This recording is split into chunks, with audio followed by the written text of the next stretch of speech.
But we're going to be talking about body contouring today, the opportunities, the risks, and clinical excellence. And to do justice to this very, very interesting discussion, I'd like to invite three leading voices in the aesthetic space. In no particular order, I'd like to call on aesthetic physician and founder of Belfiore Medical Aesthetics and Serenity Med Spa. Ladies and gentlemen, Dr.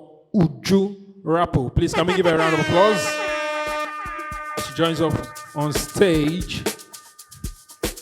Thank you.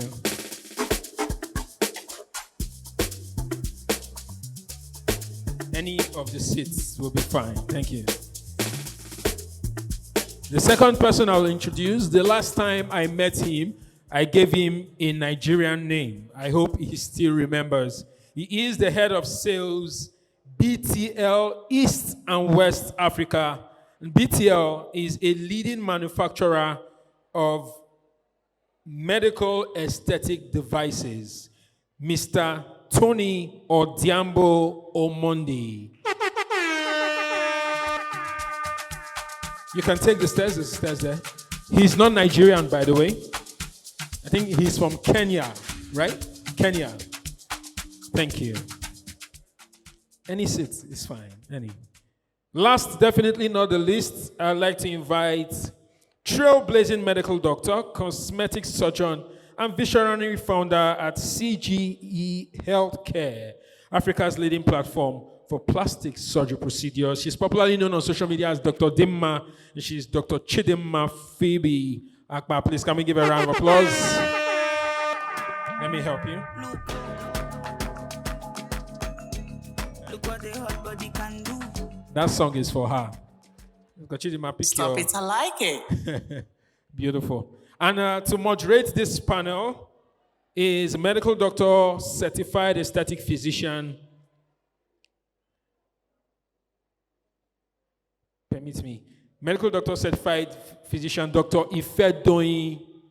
Dr. Ifedoyin, where are you? Are you still? Yes, please. Dr. Ifedoyin, please join us. Dr. Ifedoyin Flourish. Jide Omole. Let's keep clapping as she makes her way up stage.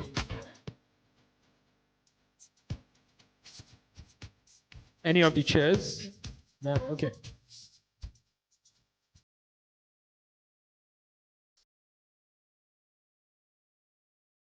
I think you have about 30 minutes. 30 minutes, let's say, give or take. Good afternoon, everybody. My name is Dr. Fedorin, and it's such an honor to be here today. Good afternoon, everyone. So, body contouring is what we'll be talking about today. Please just let me know if I need to increase my voice or my volume. So, body contouring has evolved from being just a niche, and it represents not just a cosmetic trend currently, because everybody wants to look a certain way. So it's more of a blend of technology based on the machines that we use for these procedures. So it's a blend of technology, clinical judgment, and responsible patient care. I would always add that part. So Dr. Uju, why is body contouring becoming increasingly popular in Nigeria and globally? I think people insecurities, face, bodies, but with aesthetics, there's a lot of clinics that started with skincare, so skincare. So I think as treatments started coming out for body contouring, people found there was non-surgical methods of having a flatter tummy, machine use, surgical methods as well. So I find when the solutions started appearing, then it's like the concerns started coming. But I don't feel there was ever a time where people didn't worry about their bellies or worry about their hip dips. I think as the industry just got a bit more innovative, people were noticing, wow, there's a solution, and then we just started seeing the concerns coming out a little bit more. That's my thought. So would you say patients today are more informed or influenced? I'd say there's a combination. Social media plays a large role, obviously, so we're following the Kardashians, the models, Serena Williams is doing this with her body. There's always a story about what people are doing with their bodies, and we don't always realize, but subconsciously, you're like, oh, I suddenly want to be slim now. Oh, I suddenly want to have, wider hips. This is trending. So I do feel there's a place of subconscious influence. I think that comes first before information, because people are coming in saying, I want to look like this, I want this, without even knowing what's available, if it's possible, if it's not possible, and again, not even knowing the dangers or the risks. So even people going to estheticians, for example, to get body contouring done, they're going because they want their body to look like this with no information, and that's causing a lot of the problems we see as well. Okay, thank you very much. Dr. Chidima, what are the most common misconceptions patients have about body contouring results? All right, so I'll speak from the surgical aspect of things.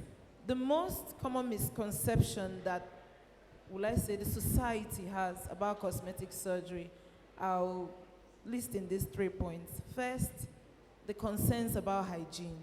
So there's this BBL smell thing that people talk about, and I want to shed light on it. As women, during our time of the month, you know that as you're undergoing your menses, there's a slight change in how you usually smell. I'll say it's the same during that first week of recovery. You're still draining, incisions are open, you're wearing a tight faja, a tight garment, you're getting massaged and cleaned, and you're in that faja for 23 hours. There is no how that during that period there won't be a slight change in how one smells. But to say that the procedure itself has a smell, that is wrong. It is a very serious misconception. BBL doesn't smell, except the person has a body odor ab initio. Maybe that is what is smelling. But if it's for all those, caring during that period, yes, there can be a slight change. And the second misconception is that in your old age, you will somehow reap the repercussions of everything you've done. Please, that is not true. Anyone who doesn't take good care of themselves in their old age, you will see everything play out. So it's not because you underwent cosmetic surgery. And then the 50-50 thing, because there's such negative PR about cosmetic surgery outside. People say, it's 50-50, or if you go, no, it is just negative PR. Most of these procedures, when carried out by fully qualified, certified, experienced, accredited, trained professionals, it is safe. Okay, thank you very much for that. Thank you. I've learned about the smell, actually, because there's a lot of talks on social media about the fact that it smells, and everybody is concerned about that. So thank you very much.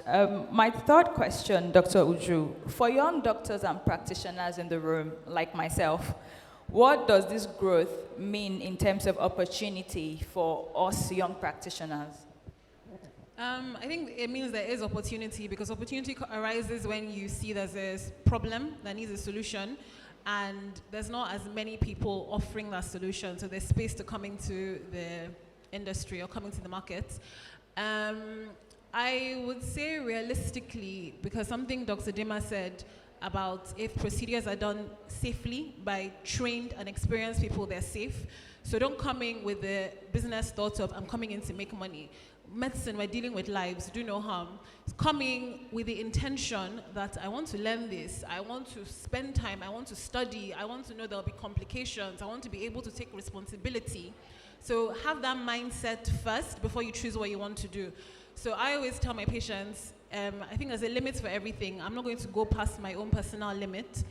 And so do something that you have genuine interest in, not because you're just trying to earn money, but because you don't mind spending time studying and making sure you know as much as you need to know in this case. Because regardless of what the market's saying, you're dealing with human lives. Yeah, thank you very much. Yes, I totally agree with that. And for young practitioners, please, you can meet Dr. Uju if you have any questions after this panel.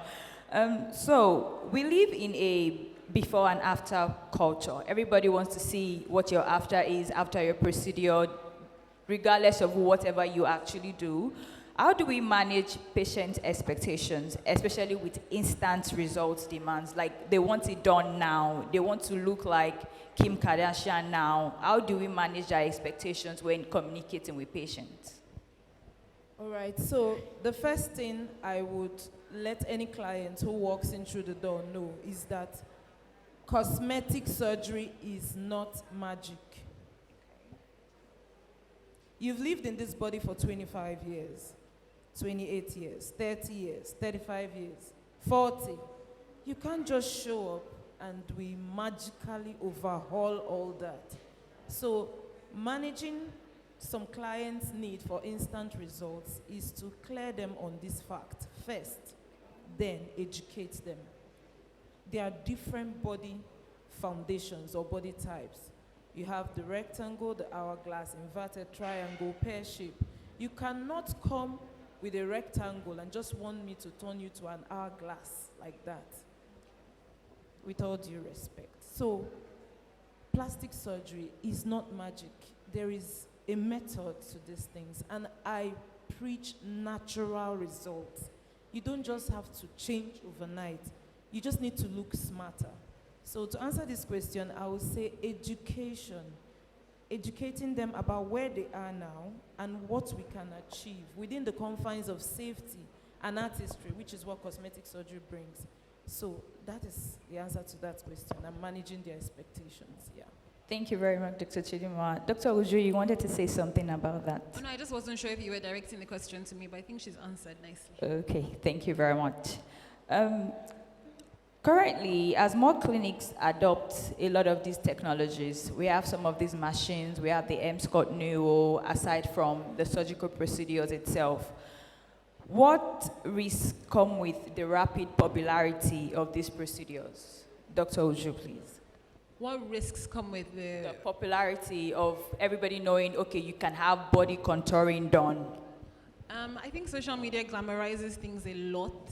So you're seeing before, after, you don't realize what's going on behind the scenes. Out of maybe 10 patients, it's probably 2 patients who are posting.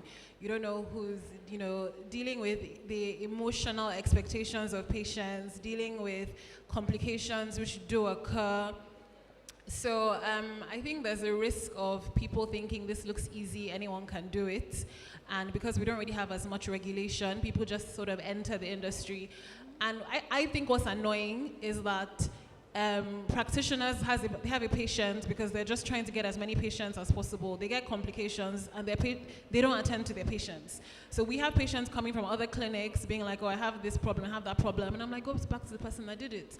Obviously, we will treat you, but my point is, if you're going to go into something, know that the person coming to you is your full responsibility. Yeah. So I find that there's a lot of people a lot of practitioners not wanting to take on full responsibility for their patients, which I think is really going into the industry not ready for it.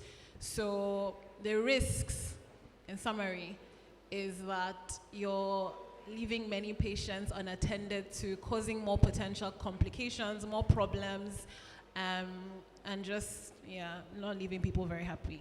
Thank you very much, Dr. Oji, for that. And I also know that there are a lot of people that open clinics because they can afford to, not because they actually have the knowledge to run the clinic. And this is one of the things that might cause them bailing out once there is a complication to these things. Dr. Chidima, when does a consultation move from this is possible to no, I'm not doing this?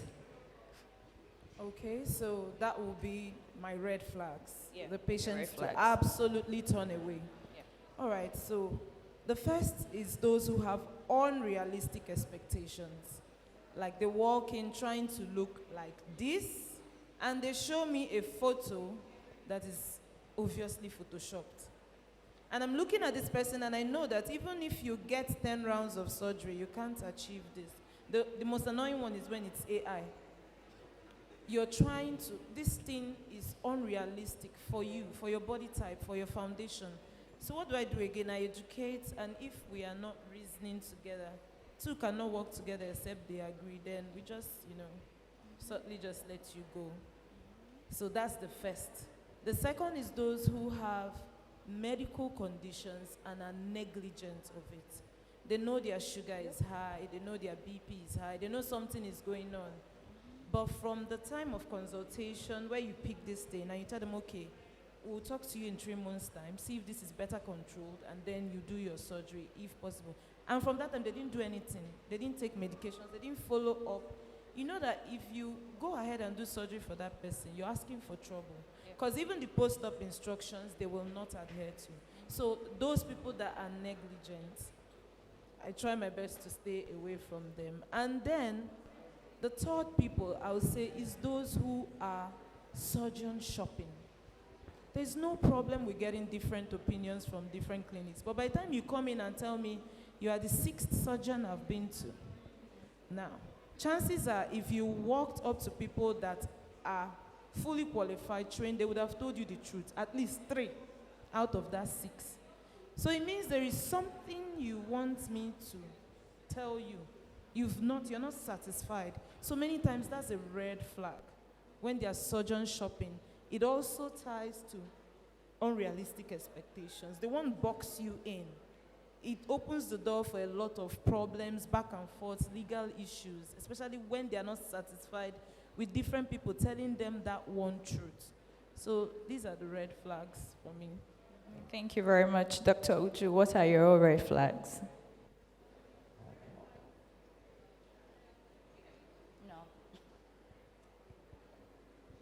Hello? Yeah, I'd say my red flags are unrealistic expectations as well, because if the person has in their mind a result that's not realistic, you're never going to make them happy. Honestly, the same as hers. Secondly, people going around, you're normally a red flag, generally, if you've gone to 5 clinics and you're ending up here. What are you looking for exactly? So that's a red flag. I maybe say an orange flag. People that are generally insecure or unhappy deeply. So I find a lot of my consultations are really counseling sessions, because sometimes there might be something else making you unhappy. You know, people are going through life challenges, and sometimes they present to a cosmetic clinic hoping for you to fix their problem. So there's the medical aspect in terms of medically clearing you. You're healthy, the bloods are fine, but sometimes there's a deeper insecurity going on, and I usually make them aware that if you're unhappy generally, and you've done fillers, you've done skincare, you've done whatever you're doing, and you come and do liposuction now, it's not going to make you the happiest person. You're going to come back to me. So I find sometimes, I have had situations where I say, do you know what, let's talk to a therapist together, let's bring a mental health professional in. If this person says go ahead, then I'll go ahead with your procedure. And I find that makes the overall satisfaction rate a bit higher for my clients.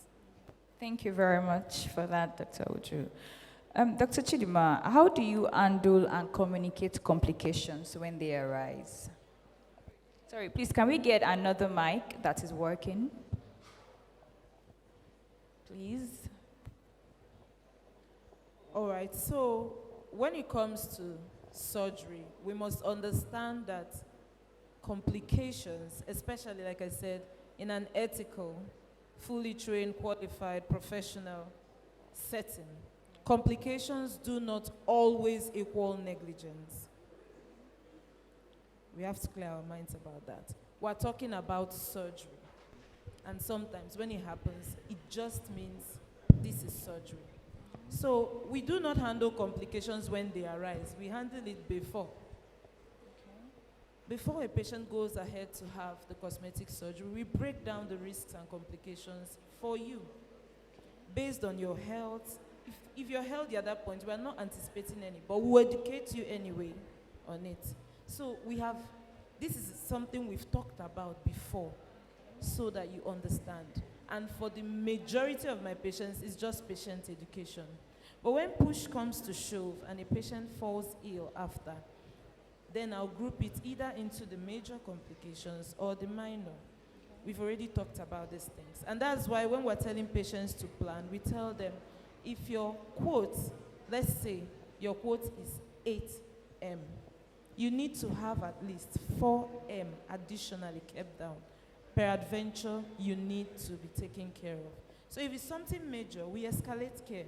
But if it's minor, like burns, fat necrosis, seroma, we treat it. They are just annoying wounds that with wound care, adequate wound care, it will heal and go. We stay with the patient. We continue to encourage you. This is documented, researched, and understood. It can happen.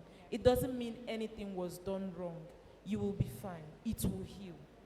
So yes, that's how we handle complications. Thank you very much, Dr. Chidima.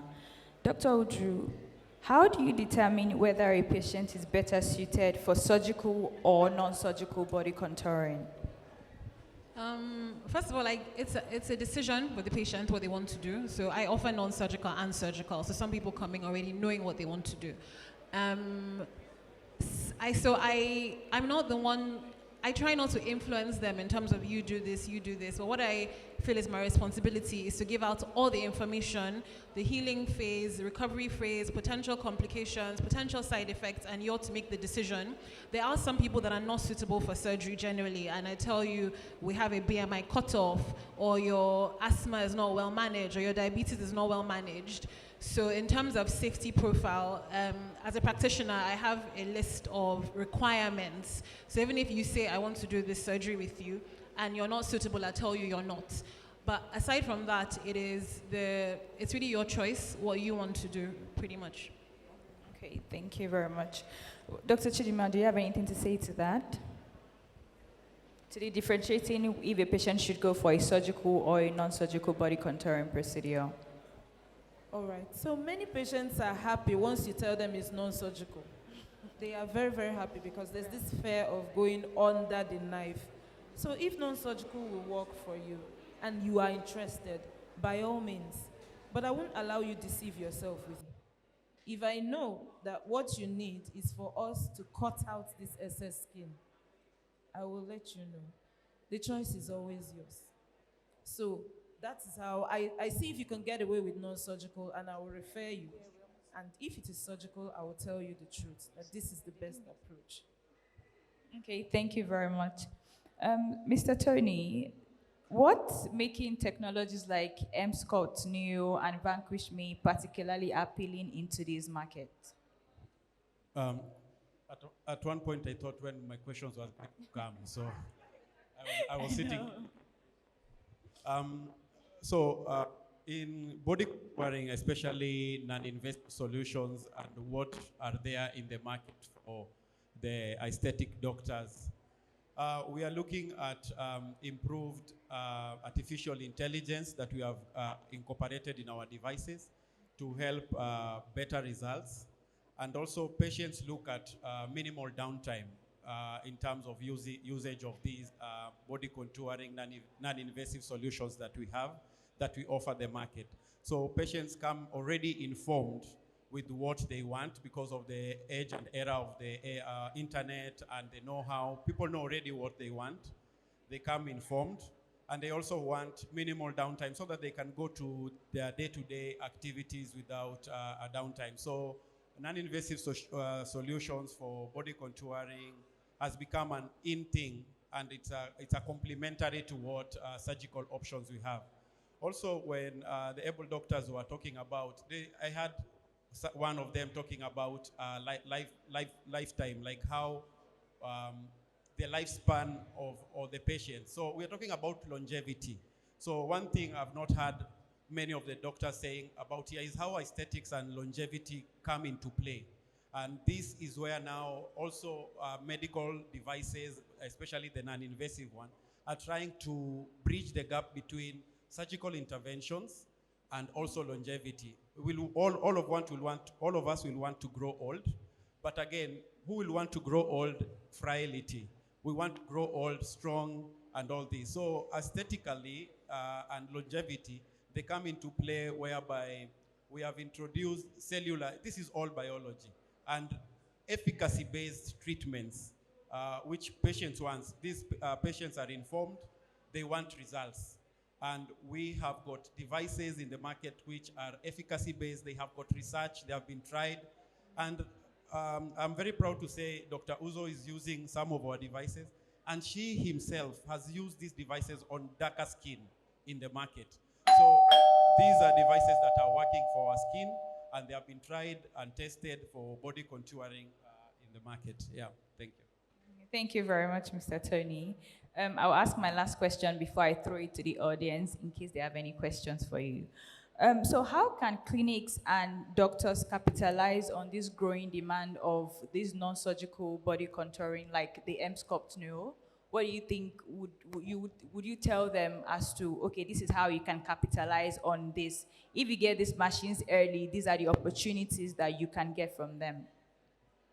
That's a good question. So what happens is why doctors should adopt these devices and the kind of results they are going to get is that these devices have been tried and tested. We have efficacy, we have research, we have got all these that have been done to these devices. So doctors, of course, wanting evidence-based devices, then they do not have an option than going for brands that are well known in the market that will give those results that they are looking at.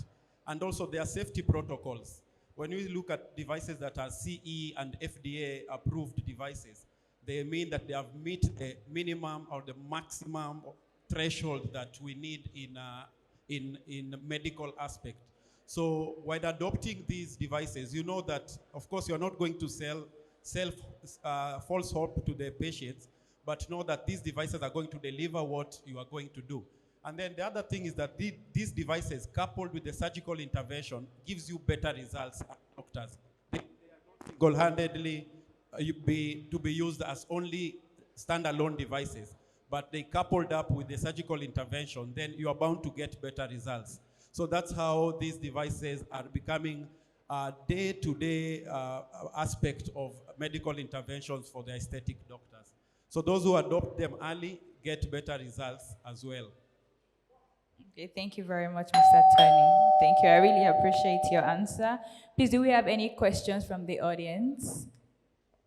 Anybody has any questions for any of them about the body contouring in general, both surgical, non-surgical, or even about the machines themselves?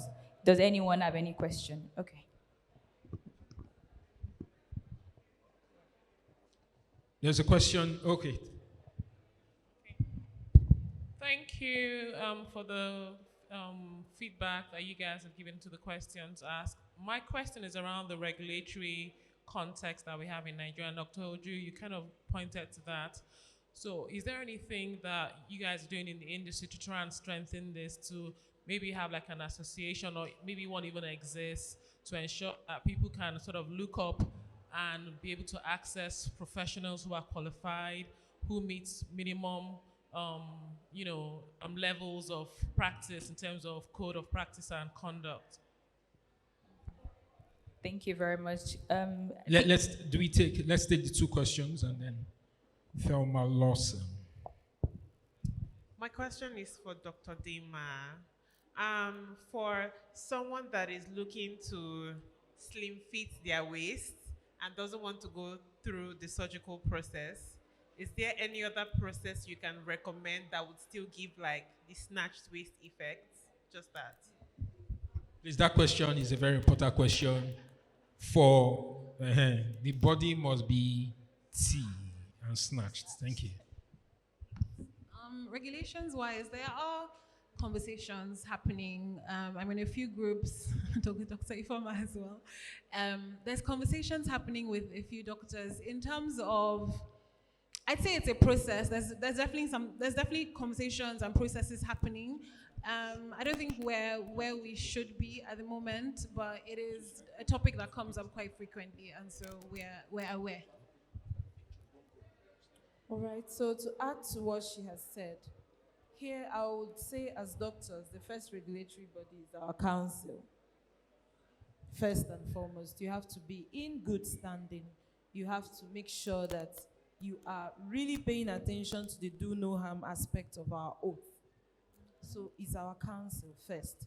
Then there is an association for the aesthetic and spa practitioners where most of us are registered and we attend their events from time to time. Then I'll speak personally. If you're really sincere and want to give your patients the best, then take it a step further. Submit yourself to membership of international organizations that will hold you accountable.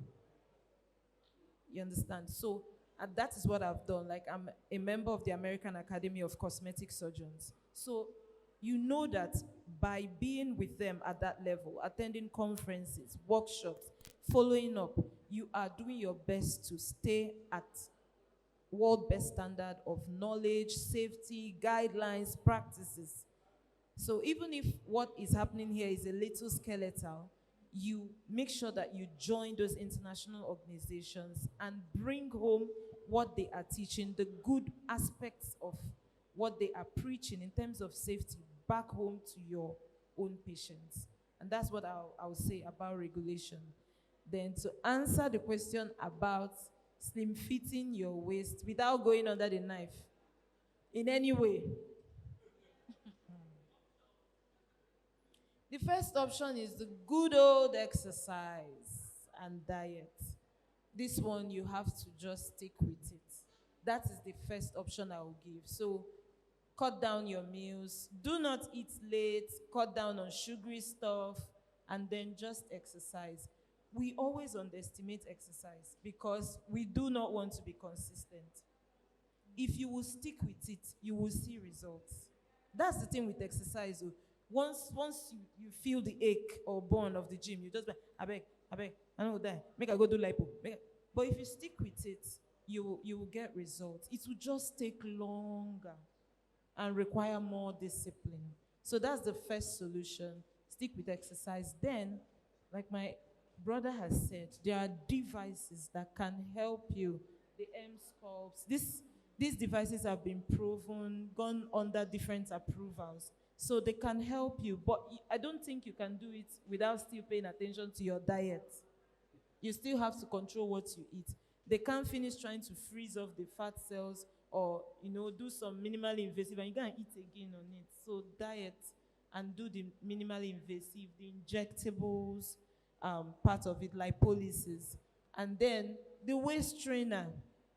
With all these things, you can just continue to use it, but not too much pressure so you don't hurt yourself, your posture, muscle health, internal organs. But, just a little bit. These things will take time, but you will get the result. Time and discipline. That's the answer.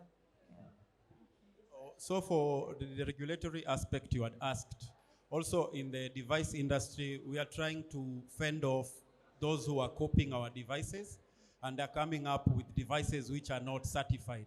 We have a lot of that in the country currently, but since we have got certificates to show that we are FDA and CE certified, we are challenging those who have got these fake devices. And we have had experiences of patients who have been banned by laser because they don't know the difference of the different classes of laser which are being used and how melanin affects, also how melanin is a big variable in terms of laser. So those lasers which are there, they are really banning patients because they are not satisfied. They are not certified. So when you are going to buy these body contouring devices, please go for brands which are certified, which have got certificates and can show evidence-based efficacy that are with them. That is one thing that I will want to add on to that. Also for your waist reduction, again, as doctor said about exercise, again, it all boils down to longevity. You want exercise will bring that longevity aspect. Then with that, we look at reduction of the circumference by use of technology. That is biology in play. It's possible, non-invasively. Okay. Thank you very much. I think there's one more question. Yeah, I just wanted to add, so we actually have injectables that work to slim the waist, non-surgical. And then you mentioned without going under the knife, the form of liposuction I do is awake liposuction, so I don't actually put my patients under general anesthesia. So it's a day case where you can get the liposuction done and go home. And so some people find that a bit more convenient in terms of the reduced downtime after the procedure. Thank you. Final question, timekeeper. Hello. My question is to Dr. Dimma. Somebody asked over there that, how do you get an hourglass? And you said through exercise. And I'm someone that have done exercise for like, I remember doing exercise for almost 2 years. You understand? Yes, my tummy was a little bit flatter, but I didn't have the hourglass that she was talking about because I know what is hourglass. And before I was able to get the hourglass, I had to do my surgery. So that's the question. So what kind of exercise are you trying to tell us that we have to do for someone that did mine with waist trainer? In fact, I wear waist trainer for 8 hours every day, and I still didn't get the hourglass. So that's my question. Thank you. Wahala day. Dr. Dimma, tell us the exercise. We want to know. Okay, so remember that when she asked the question, she talked about a slimmer waist and not wanting to go under the knife. But the truth is, there is a result you'll be looking for. I won't force you, I won't put you, but I'll just nicely tell you that the gym can do it. And I'll leave you to find out for yourself. That is what has happened to a lot of patients. They come and they will say, I've been gymming. You look toned. And the annoying thing people don't know is that gymming worsens hip dips. So I allow you to see for yourself sometimes. And some people are comfortable with the results the gym can give. Remember, it's surgery. It's elective. So we do not really poach. But when people come and I've been in the gym, I'm not seeing the results, I'll be like, oh yeah, it is time. Let us lipo these stubborn pockets of fat that are around your waist. There is a reason why. So it depends on what the patient wants at that time. It's not like we don't know. They are, like, for those who have excess skin, the mommy pouch, no matter how many years you gym, you will need to get that sorted with a tummy tuck. And when I see people just say, why don't you go to the gym can't fix anything. If there's no fat there, if the creator himself did not put fat there in your body, I do not think it is the gym that will sort it out. You either, and that's one thing, those gym girlies also deceive them. They go get butt fillers, they go and do a lot of things, and then they will be claiming it was all built. So there's that balance between telling the patient the truth and what they want. If they're comfortable with the mild results of the gym, the athletic look, fine. But if you want hourglass, if you come with a wish pick and show me what you want, I will tell you the truth. You cannot get this thing in the gym. So I think that's how I'll answer your question. Thank you. Okay. So technically, you cannot have hourglass without not going into under the knife. If you have the foundation, like my South African, Tanzanian sisters, is already there, then when they work out, they look good. But for us Nigerian women, where I would say up to 30% of our population, we have broad shoulders. We have the inverted triangle shape. If you want that, it's us. We're the ones doing it. Yes. Thank you very much. Okay, thank you very much. Any other question before we round up? Okay, thank you.